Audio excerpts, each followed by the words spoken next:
A graça e a paz do Senhor Jesus. Bom dia, tudo bem? Hoje eu queria compartilhar com você o último texto aqui desse momento de Lucas 8. Assim como no anterior, ele trata de um testemunho. Ele trata de uma ação de Deus através daquele que ouve e crê. Porque, como nós compartilhamos no último vídeo, a fé é pelo ouvir. O ouvir é a base da fé. Aquilo que nós fazemos até hoje é porque nós passamos a crer naquilo. Nós estudamos buscando melhores condições de trabalho porque nós ouvimos que essa é a melhor maneira. Nós lutamos pela nossa família porque nós acreditamos que ele é um bem maior. E diante da palavra de Deus não é diferente. Se aquilo que a gente ouve for base da nossa fé, Deus sempre vai agir com o resultado nesse sentido.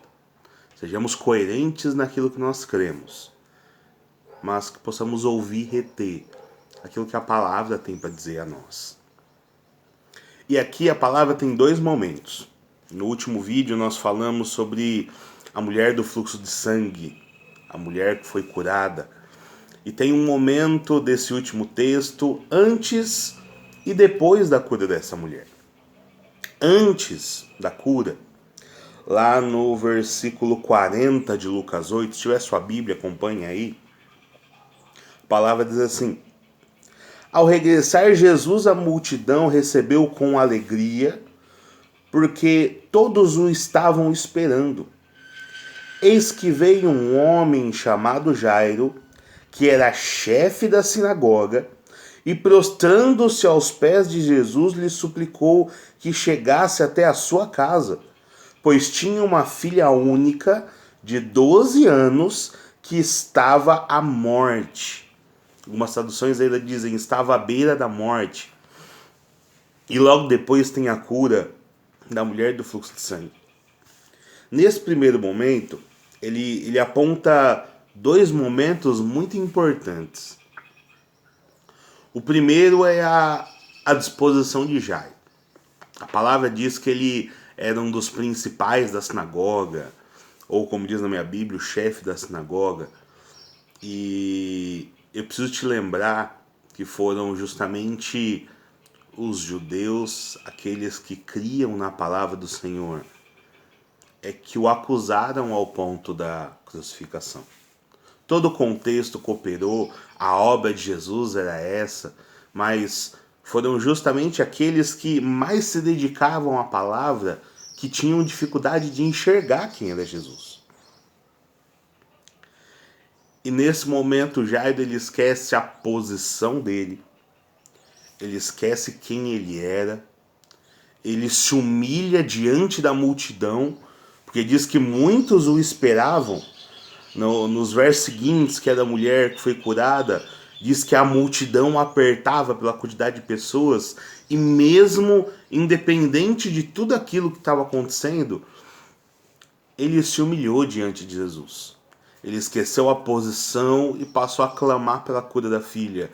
Ele quis buscar algo da parte do único que podia alcançar. Só que como a gente compartilhou no último vídeo, ainda houve todo aquele momento em que a mulher foi curada. E Jairo, ele não tinha ideia qual era a vontade de Deus. Porque ele buscava a Deus por cura. Mas a manifestação de Deus sobre a filha dele não seria de cura, mas de ressurreição. Sabe, na maioria das vezes, quando a gente busca intimidade com Cristo, intimidade com Deus, um relacionamento com Ele, a gente pode almejar, desejar, buscar muitas coisas da parte dele, mas dificilmente a gente consegue entender qual é a vontade dele. E normalmente a nossa vontade não é a vontade de Deus. E a luta cristã é justamente compreender a vontade dele e ter um caminhar, ter uma vida em direção a essa vontade. Que em nome de Jesus, tudo isso que nós temos compartilhado esses dias possam ser ferramentas que te levem a compreender essa vontade de Deus. Como diz lá em Romanos 12, no verso 1º e 2º, a se oferecer como sacrifício santo e agradável a Deus, mas que a gente possa conhecer qual é a boa, perfeita e agradável vontade de Deus. Então, depois da cura da mulher, vem o final desse capítulo, a partir ali do verso 49. Se você puder, acompanha comigo. O título na minha Bíblia diz sobre a ressurreição da filha de Jairo, esse homem que se humilhou diante de Jesus. E a palavra diz assim: falava ainda ele quando veio uma pessoa da casa do chefe da sinagoga dizendo: tua filha está morta. Não incomodes mais o mestre. Mas Jesus, ouvindo isso, lhe disse: não temas, crê somente e ela será salva. Tendo chegado a casa, a ninguém permitiu que entrasse com ele, senão Pedro, João e Tiago. E bem assim o pai e a mãe da menina. E todos choravam e a pranteavam, mas ele disse: não choreis. Ela não está morta, mas dorme. E riam-se dele, porque sabiam que ela estava morta. Entretanto, ele, tomando-a pela mão, disse em voz alta: menina, levanta-te. Olha que precioso. No verso 55 diz assim: voltou-lhe o espírito, ela imediatamente levantou e ele mandou que lhe dessem de comer, que crente tem fome. Aleluia, né? E no verso 56, o último versículo, seus pais ficaram maravilhados, mas ele lhes advertiu que a ninguém contassem o que havia acontecido. Precioso esse texto, né? Um homem que esquece tudo aquilo que ele é, tudo aquilo que ele dedicou a vida inteira dele para ser. Porque para ser alguém envolvido com a sinagoga, para ser um mestre daquela época, ser alguém que ensinasse a doutrina da palavra, essa pessoa era separado durante toda a vida para poder estudar as escrituras. E ele esqueceu tudo isso, ele esqueceu posição de destaque, ele esqueceu a sua liderança, a sua chefia, a posição, o que falavam de Jesus. E ele clamou a Jesus. E quando a gente entrega algo de coração clamando a ele, não há o que ele não possa fazer. Se você ouviu um cacarejado de fundo, é que aqui no quintal a gente tem uma galinha, a galinheta. Bernard chama de frangolina. Então é ela que está participando do vídeo, tá bom? E só retomando aqui, esse texto ele é muito precioso por alguns pontos. Primeiro, como nós falamos, a maneira de Jairo se humilhar, independente de quem ele era, sem ter vergonha de expressar aquilo que ele buscava a Deus. Buscava em Deus, através de Cristo, pois Cristo também é Deus. Então, quando a gente olha esse texto, a princípio a gente olha que às vezes as pessoas mais próximas são justamente aquelas que querem nos confortar a momentos difíceis. Eu não quero dizer que isso está errado, mas o confortar de outras pessoas não pode barrar a sua fé. Eu sei que muitas pessoas querem estar perto para nos ajudar, mas em momento algum, que com ou sem a ajuda de pessoas, a gente possa abandonar aquilo que a gente crê. Porque em momentos de alegria, a gente nunca pode abandonar, e eu creio que é um momento muito simples onde a gente consegue conter aquilo que está no nosso coração. Mas em momentos como nós estamos passando hoje, que são momentos difíceis, independente do que esteja acontecendo, não abandone a sua fé. E logo em seguida o Senhor Jesus lança mais uma palavra. Ele fala, fique em paz, ela não está morta, ela dorme. O Senhor já lançou alguma palavra na sua vida? Sabe, eu não sei como Deus fala com você. Eu e minha esposa, nós compartilhamos muito disso. Eu não sei como Deus fala com você. Eu não sei como Deus dá direção para a sua vida. O que eu creio é que Ele sempre fala de uma maneira que nós ouvimos. Deus é Pai, o Pai conhece o Filho. Eu sei as maneiras que eu falo com o Bernardo de uma maneira que ele ouve. Seja uma maneira dura, seja uma maneira branda. Eu sei quando ele ouve. Eu sei como falar para ele, para que ele possa ouvir.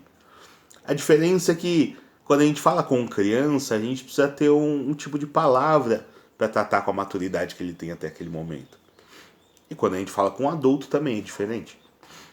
E o Senhor também faz essa mudança. Eu creio que a maneira que Ele fala com cada um de nós é completamente distinta. Mas o que eu posso te garantir é que quando Deus lança uma palavra na sua vida, Ele cumpre. Se Ele falou aqui que a menina ela só dormia, é porque só dormia. Se a palavra diz aqui que Ele lançaria a vida onde o homem vê morte, Ele lançaria a vida onde o homem vê morte. Então, em nome de Jesus, só tenha fé, só creia. Que é o que Jesus ensina a todo momento. Mas, quando a gente olha lá a base do verso 51, o Senhor, Ele não vai gerar esse milagre tão precioso que é o de ressurreição ao lado de qualquer pessoa. Diz que Ele está com Pedro, Tiago e João e os pais. Porque entenda uma coisa. Os milagres que Deus faz, as melhores coisas que Deus pode fazer na nossa vida, Ele nunca vai fazer diante daqueles que não creem. Sabe, antes de me converter, como eu disse, eu vim pela curiosidade para Cristo. Eu fui conquistado por Ele, graças a Deus. A gente tem muitas experiências. A gente ouve muita coisa. Mas, como eu li num livro uma vez, quando a gente vê uma chuva, a gente pode até descrever como foi o raio. Como ele caiu, em que forma foi, aonde foi, de que maneira foi, mas nunca vai conseguir descrever o trovão. Porque é experiências que Deus tem dado para nós, que é só nossa. Se você perguntar para alguém que já teve experiências com Cristo e falar como foi ter uma experiência verdadeira com Ele vai contar o fato, mas não vai conseguir te dar a emoção de ter estado ao lado de Cristo naquele momento. O que eu posso te garantir é, se você der essa permissão e tiver intimidade com Ele, Ele também faz com você. Talvez não a mesma coisa ou da mesma maneira, mas que Ele pode fazer um milagre na sua vida, Ele pode, Ele sempre pôde. Não é hoje que vai mudar. Deus nunca muda. E aí, logo em seguida, a gente vê que não tem derrota nas falas de Jesus.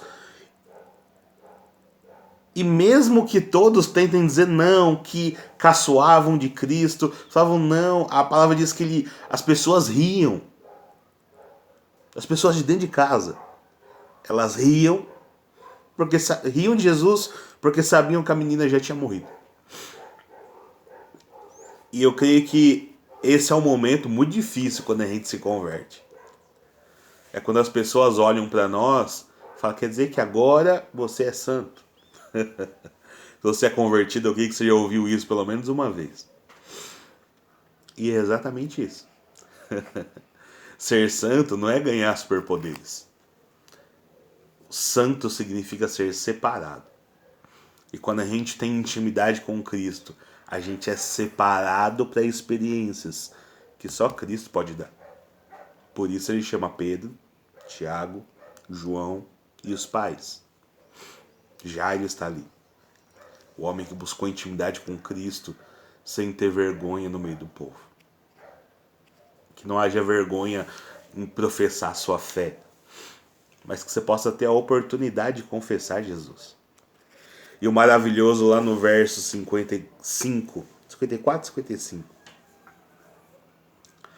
Jesus pega essa menina pela mão, já morta, e lança a palavra: levanta. E o maravilhoso é isso, quando Jesus lança a palavra, até o que está morto ganha vida. Porque a morte ouve. E ela não tem outro caminho a não ser obedecer às palavras de Jesus. E quando ouve, ela levanta. Eu sei que nesse tempo você pode estar muito desanimado com o que você pode ter perdido. Mas o Senhor lança a palavra, ouve. E onde a morte vai se converter em vida. Se há dificuldades nesse tempo, ouve. Porque se a morte vai se tornar vida. Se em algum momento você já esteve no convívio dessa intimidade com Cristo, mas sente que algo dentro de você morreu, ouve. O Senhor vai conceder vida. E o melhor depois da vida é que vem comer. Porque o Senhor sempre nos sustenta quando tem vida dele. Ele lança a palavra e te levanta. Que em nome de Jesus, mesmo que em momentos difíceis, como esse que nós estamos passando, eu preciso agradecer muito a Deus por não estar sofrendo tanto em períodos como esse. Mas se você sente que na sua vida tem sido diferente, faça como Jairo. Você chegue diante de Jesus, peça direção para ele. Em nome de Jesus, vai ter vida.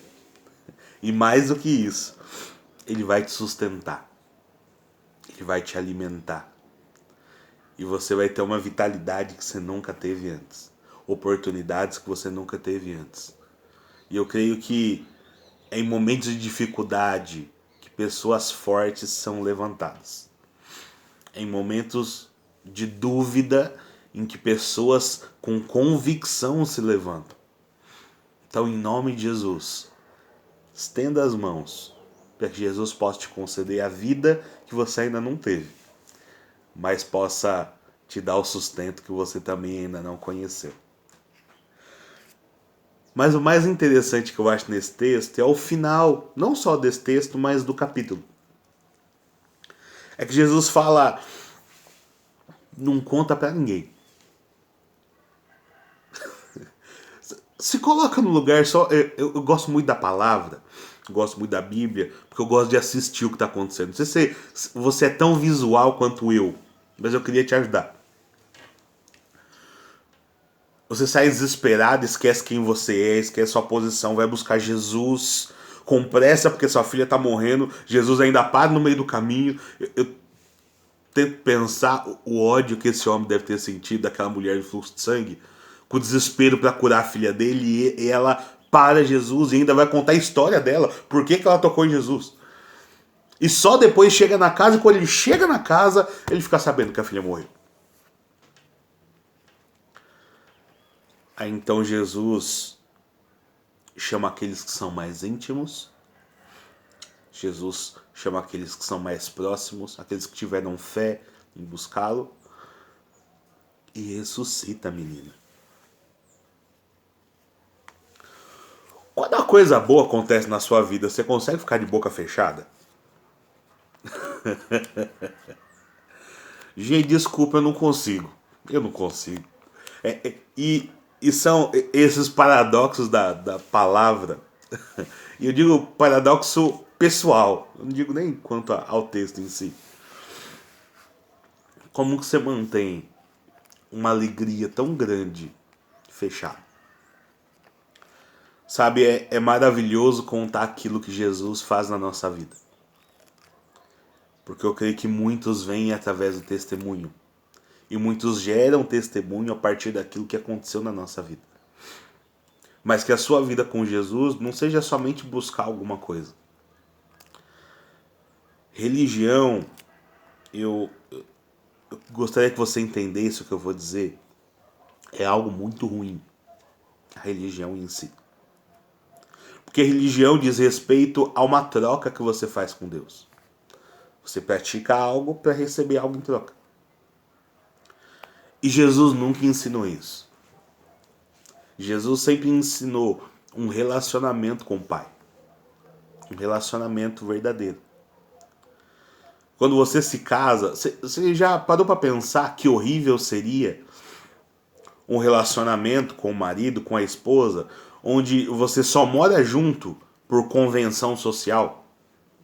Ah não, só durmo na mesma cama com a minha esposa porque eu tenho um contrato que eu assinei, que é o de casamento. E é por isso que a gente dorme junto. Ou você chegar para sua esposa, seu marido, e dar um beijo nele e falar, olha, só vou te beijar porque tá no contrato. Que vida desgraçada é essa? Agora, quando você tá num relacionamento, seja com esposa ou com filhos, eu creio que é o mais próximo que a gente pode ter. E você faz as coisas por amor.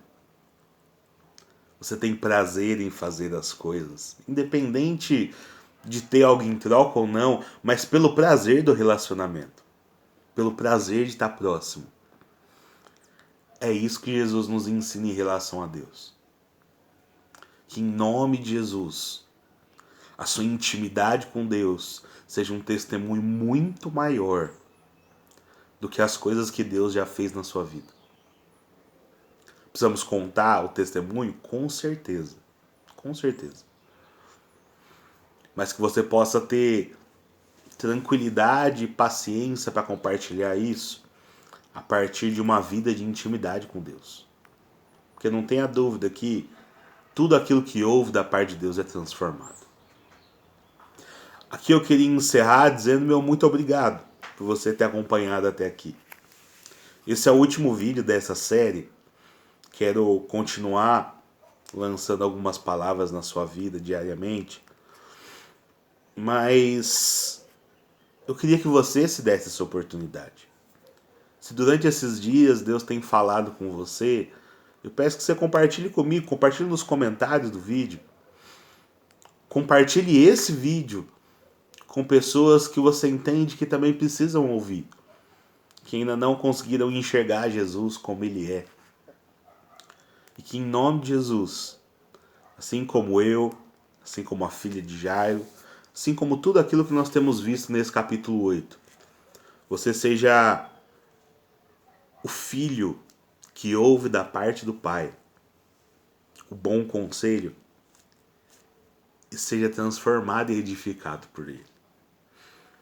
Nós vimos que com a palavra nós nos tornamos terra boa, com a palavra nós somos luz para o mundo, e a luz dos nossos olhos é que define o que nosso corpo será. Com a palavra os ventos obedecem e a paz. Com a palavra os demônios obedecem e são lançados fora. Com a palavra a enfermidade se torna cura. Com a palavra ouvida até a morte se torna vida. E se você ouvir da parte de Deus, sua vida também vai ser transformada em nome de Jesus. Amém? Tenha um bom dia, uma boa tarde, uma boa noite, dependendo do horário que você estiver vendo o vídeo. Mas, independente de me ouvir, ouça as palavras de Deus. Amém? Até mais. Tchau, tchau.